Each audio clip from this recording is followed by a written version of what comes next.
Bocoran langsung dari Menteri Sosial untuk mekanisme pencairan ataupun penyaluran bantuan sosial di tahun 2023 ini. Nah, kira-kira nanti akan melalui apa sajakah untuk pencairan Bansos 2023?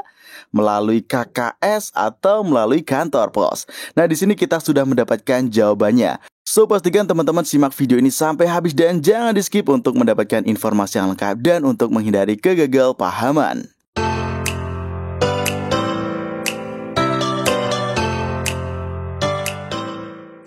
Hai, kembali lagi di channel Info Digital. Di sini kita akan membahas informasi terbaru di bantuan pemerintah. Dan pastikan bagi teman-teman yang ingin selalu mendapatkan informasi terbaru di bantuan pemerintah 2023, sudah subscribe dan nyalakan lonceng notifikasinya di channel ini.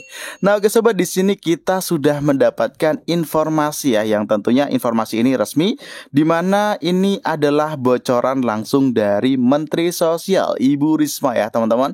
Nah, di sini kita sudah ada sumbernya juga dan sumbernya itu valid ya teman-teman. Jadi akan ada gambaran untuk mekanisme pencairan ataupun penyaluran bantuan sosial di tahun 2023 ini, kisaran awal tahun bulan Januari ataupun bulan Februari ya teman-teman. Karena di sini tentu saja untuk anggaran bantuan sosial di tahun 2023 ini sudah ada anggarannya ya teman-teman, dan akan segera disalurkan untuk penerima bansos atau penerima manfaat. Nanti kita juga akan membahas kira-kira melalui apa sajakah untuk pencairan bansos di tahun 2023 ini, melalui KKS ataupun melalui kantor pos. Nah, di sini kita sudah ada cuplikan videonya ya teman-teman yang kita dapatkan, nanti sumbernya kita masukkan ya dalam video tersebut, dan juga kita nanti akan membahas secara lebih rinci lagi atau kita akan mengulas dari video tersebut. Jadi pastikan teman-teman jangan di skip videonya dan tonton sampai habis ya teman-teman. Oke, langsung saja, ini dia cuplikan videonya. Ya, jadi saya terus terang juga akan kenceng gitu. Tapi kan saya tidak ada hubungan, kami Kemensos tidak ada hubungan dengan perusahaan itu. Karena di dalam di dalam struktur pendataan kami sebetulnya berangkatnya dari orang miskin. Jadi kemarin saya pikir udah ini kita berikan shock untuk juga hati-hati gitu. Untuk penerima itu hati-hati, kalau dia ditawari, kita nggak mungkin kan kalau ada penawaran kemudian seorang buat perusahaan. Udah saya sampaikan kemarin keputusan kita harus berikan shock terapi, kita akan cut. Kita akan cut. Nah, mereka nanti kalau menyampaikan, oh saya masih miskin, silahkan nanti komplain ke kita akan evaluasi. Kami juga harus bicara dengan APH, aparat penegak hukum, dan perguruan tinggi. Seperti ini case-nya bagaimana begitu. Karena saya sampaikan kalau kemudian kita, oh enggak apa-apa ini memang miskin begitu. Data dari kami, kan tapi kan enggak bisa. Supaya semua sekarang belajar untuk bagaimana mempertanggungjawabkan apa yang kita kerjakan begitu. Seperti itu. Kita akan cut itu. Ya. Terus kemudian yang kedua apa tadi? Pendapat di Bang. Saya nggak ngomong deh. Ya.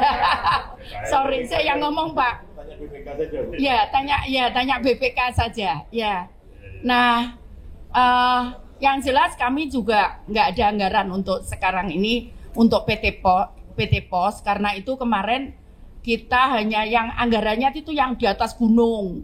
Itu kemudian yang orang sakit, kemudian yang daerah terpencil. Jadi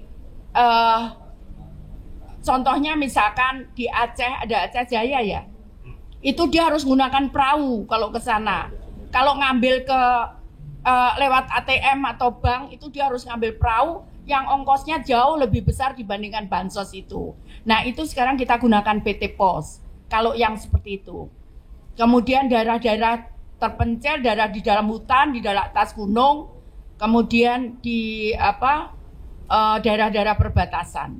Itu kita baru lewat pos. Itu kita ada anggarannya. Tapi kalau untuk yang lain nggak ada. Kami nggak ada anggarannya. Seperti itu. Terus apa lagi? Yang PBI itu belum. Jadi kita lagi sedang proses. kita juga minta daerah untuk data, karena ada yang kemudian kita, seperti kalau teman-teman tahu, kita waktu hari disabilitas kita melakukan perekaman untuk orang-orang yang orang dengan gangguan jiwa gitu ya. Itu kita lakukan perekaman. Nah, ada yang memang kita bisa cari datanya. Nah, itu baru kita masukkan. Saya sampaikan, oke, nanti progresnya seberapa, nggak apa-apa, yang penting dimasukkan. Karena saya sampaikan kenapa begitu. Karena kita supaya orang yang tidak mampu itu bisa membawa tadi orang yang keluarganya yang ada ODGJ-nya, dia bisa tidak membayar kalau datang ke puskesmas atau ke rumah sakit, karena tadi kalau ini dibiarkan bisa membunuh, bisa ini berbahaya untuk orang lain. Jadi karena itu kenapa kemudian ya ini progresnya berjalan terus begitu. Nah, itu tadi adalah cuplikan video yang kita dapatkan dari channel YouTube Kemensos RI, di mana di situ ada bocoran langsung ya dari Ibu Menteri terkait untuk mekanisme pencairan ataupun penyaluran bantuan sosial di tahun 2023. Nah, diinformasikan di situ kalau bantuan memang ada yang nantinya akan melalui kantor pos ya, yang tergolong melalui kantor pos yaitu daerah-daerah terpencil ataupun di daerah pegunungan, di mana untuk aksesnya itu lebih mudah ke kantor pos. Nah, jadi untuk harapannya kenapa disalurkan melalui kantor pos ya teman-teman, saat penerima bantuan tersebut mengambil bantuannya di mungkin bank himbara. Nah, transportasi dari rumah ke bank tersebut lebih besar daripada nilai bantuan yang diterima.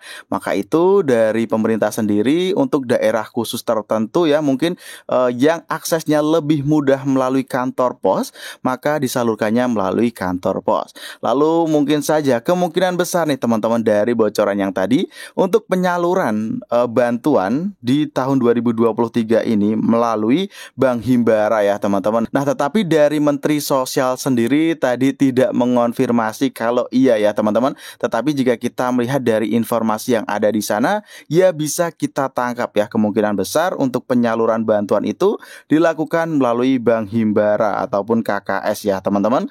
Nah, lalu di sini nanti untuk daerah-daerah khusus akan barulah melalui kantor pos. Dan untuk penerimaan bantuan sosial di tahun 2023 ini teman-teman bisa langsung cek untuk websitenya, ini dia cekbansos.kemensos.go.id.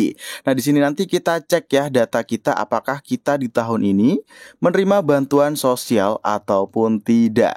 Nah, nanti apabila menerima bantuan sosial nanti bisa kita konfirmasikan ke pihak perangkat desa ataupun pihak kelurahan ya teman-teman untuk memproses selanjutnya pencairannya.